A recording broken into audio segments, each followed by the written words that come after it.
اللهم صل على سيدنا ونبينا محمد عدد من صلى وعبد وصل عليه عدد من ركع وسجد اللهم صل وسلم وبارك عليه وعلى آله وصحابته وسلم تسليما كثيرا إلى يوم الدين.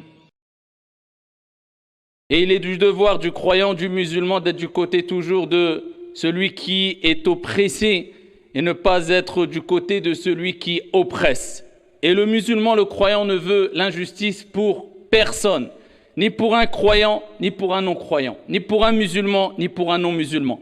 Mais il nous est demandé de réagir avec un comportement adéquat, convenable, comme l'islam nous l'a demandé à travers des invocations et à travers aussi l'entraide qu'on peut donner à travers, par exemple, de l'argent à des associations transparentes et reconnues et claires, mais aussi à travers notre propre réforme. Et ce qui nous attriste, c'est quelquefois, lorsqu'on voit surtout à notre époque sur des réseaux sociaux, des personnes qui réagissent et comme s'ils venaient d'exister quelque part ou de connaître la situation des musulmans ou même l'islam, parce qu'ils parlent quelquefois au nom de l'islam, que lorsqu'il y a ce genre d'événement et quelquefois insulter tout le monde, même les musulmans. Que faites-vous? Vous ne servez à rien, vous ne faites rien.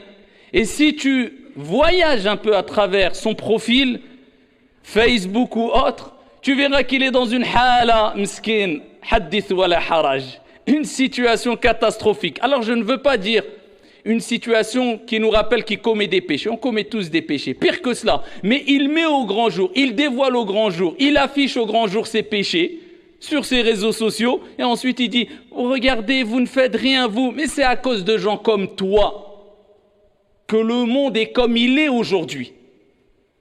Preuve en est, Allah dit dans le Coran, Inna Allah la yughayyiru ma biqawmin hatta yughayyiru ma bi anfusihim. Allah ne change pas l'état d'un peuple tant que lui-même ne change pas son propre état.